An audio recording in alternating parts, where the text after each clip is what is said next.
경기도의 최북단, 한반도의 허리에 위치해 있는 연천군은 세계 유일의 비무장지대 접경지역 중 하나입니다.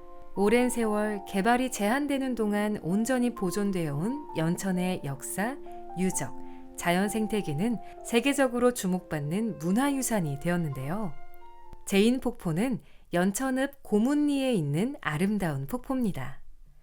용암이 식어 생긴 현무암 주상절리를 만나 18m의 절벽 아래로 시원하게 쏟아집니다. 제인폭포는 지질학적인 면에서도 많은 주목을 받고 있습니다. 신생대에 용암이 굳어져 생성된 이곳의 현무암은 아주 오랜 세월 동안 천천히 침식되며 지금의 모습을 이루었습니다.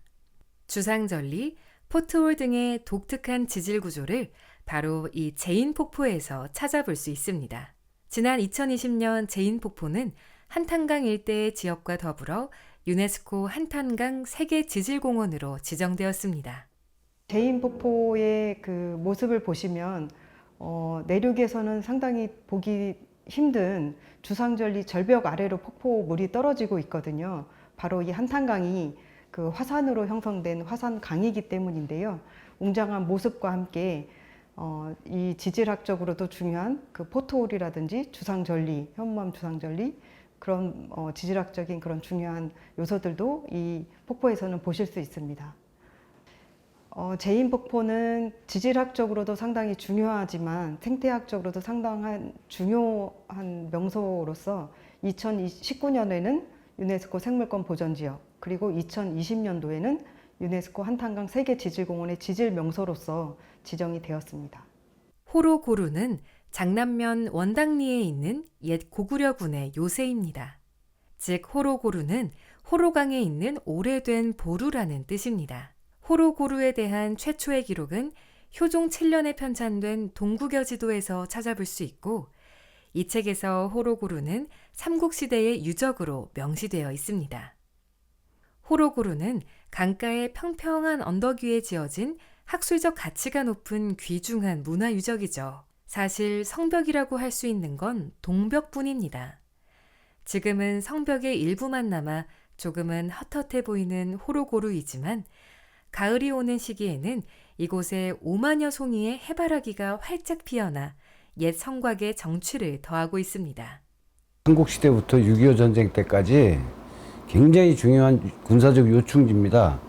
호로고루는 처음에는 그 백제 땅이었었어요. 고구려 광개토대왕이 남하 정책하면서 백제를 몰아내고 다시 고구려 성이 됐죠.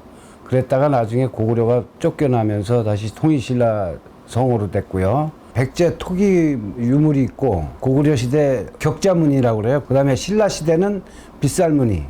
그래서 그런 토기 와편들이 많이 발견되는 걸로 봐서 백제, 고구려, 신라가 번갈아 가면서 점령을 했었던 곳이다 이렇게 생각이 됩니다. 임진강 주상절리는 미산면 동일리에 있는 병풍같이 아름다운 절벽입니다.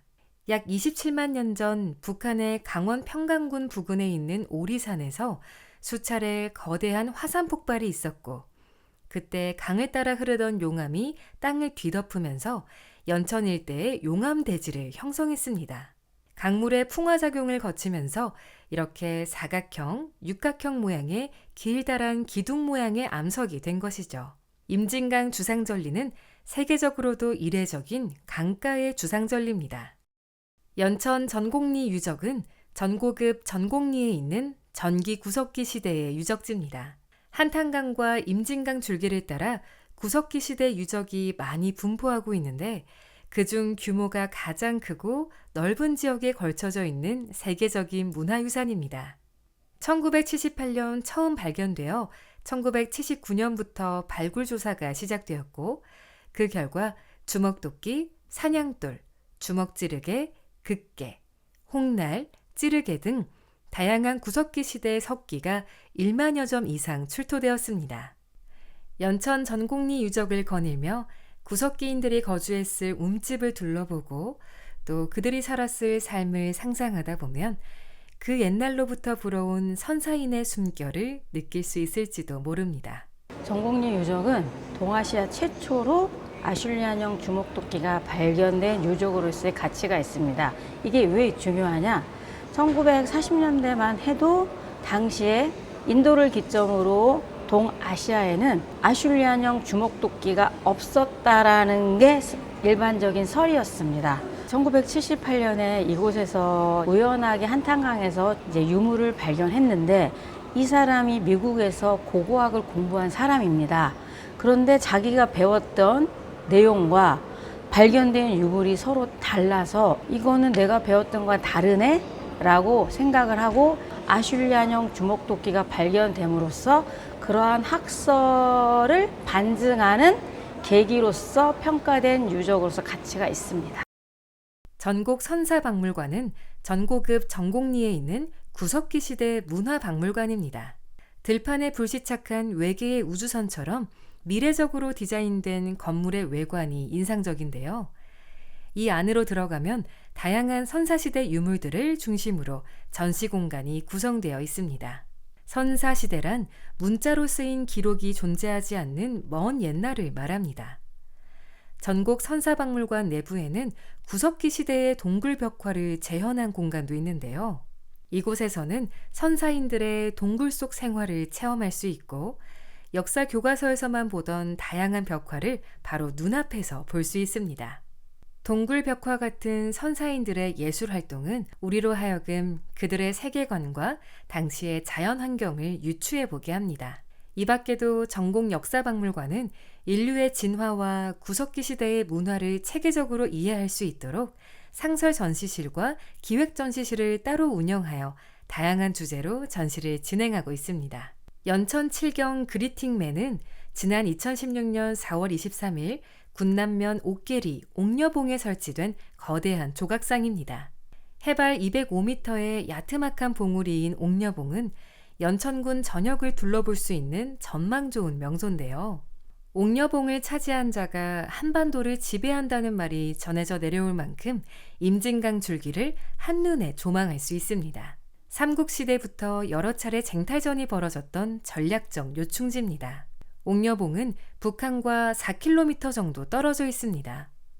유영호 조각가는 머리 숙여 인사하는 것은 자신을 낮춰 상대를 존중하고 마음을 연다는 것을 의미한다고 했습니다. 그리팅맨은 남북이 소통하며 화해와 평화의 길로 나아가자는 뜻이 담겨 있습니다. 원래는 맞은편 북한 땅에도 그리팅맨을 세우는 방식으로 작품을 구상했다는 유영호 조각가. 통일을 염원하는 마음으로 언젠가 두 개의 그리팅맨이 마주 인사할 날을 기다리게 됩니다. 연천 오경 가운데 하나인 태풍 전망대는 중면 횡산리에 위치한 대한민국 육군 관할 전망대입니다. 차를 이용하면 빛기산의 최고봉인 수리봉 정상까지 오를 수 있는데요. 바로 이곳에 태풍 전망대가 자리하고 있습니다. 한편 이곳에는 북녘에 고향을 두고 떠나온 실향민들의 망향비와 한국전쟁의 전적비, 그리고 6.25 전쟁 참전 소년 전차병 기념비가 세워져 있습니다. 태풍 전망대는 지난 전쟁의 아픔을 되새기는 묵념의 장소이기도 합니다. 태풍 전망대는 휴전선과 매우 인접한 위치에 있어 북녘 땅을 가장 가까이에서 바라볼 수 있는 전망대입니다. 곳곳에 설치된 망원경을 통해 북한 지역의 모습을 살펴볼 수 있으며 날씨가 맑고 시야가 좋은 날에는 육안으로도 북녘의 풍경을 확인할 수 있습니다. 전망대 입구에는 작은 전시관이 마련되어 있습니다. 이곳에는 1985년 이후 강물을 따라 떠내려온 북한의 생활 필수품과 일용품, 그리고 간첩 침투와 관련된 장비들이 전시되어 있습니다. 태풍 전망대 난간 앞에 서서 북으로 이어지는 산등성이를 바라보고 있노라면 바쁜 일상 속에서 잊고 지냈던 분단의 현실이 다시금 떠오릅니다.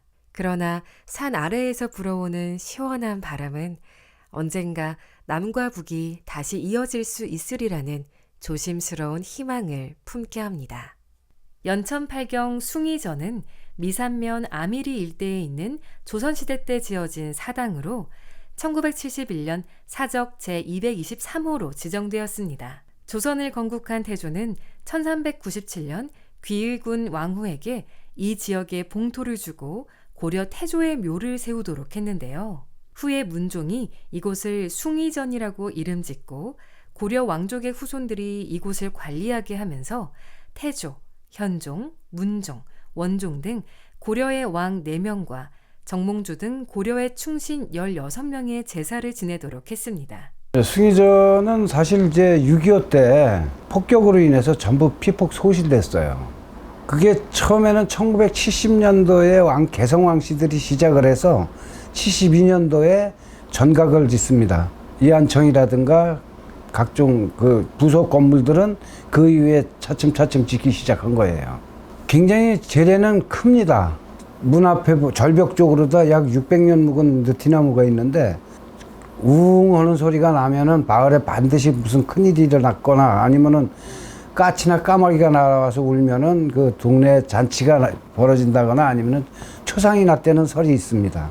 숭의전으로 올라가는 길 초입에는 임금이 먹은 물이라는 뜻이 담긴 어수정이라는 약수터가 있는데 이곳에서 태조 왕건이 물을 먹었다는 이야기가 전해져 옵니다.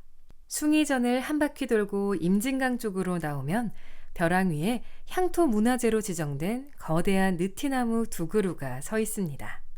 연천구경 차탄천 주상절리는 은대리 차탄천 일대에 있는 아름다운 암석 경관입니다. 이 길은 맑고 깨끗한 물과 함께 용암협곡의 주상절리를 감상하기에 최적인 장소라고 할 수 있습니다. 발에 차이는 돌멩이 하나가 최소 12만 년의 역사를 지녔다는 이곳에서 억겁의 세월이 빚어낸 경이로운 비경을 감상할 수 있습니다.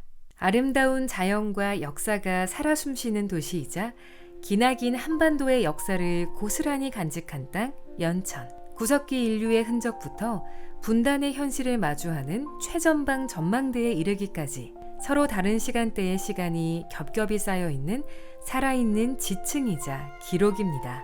자연이 빚어낸 지형과 사람이 남긴 흔적이 나란히 놓인 이 풍경 속에서 지나온 시간을 되새기고 또 다가올 미래를 생각해보면 어떨까요?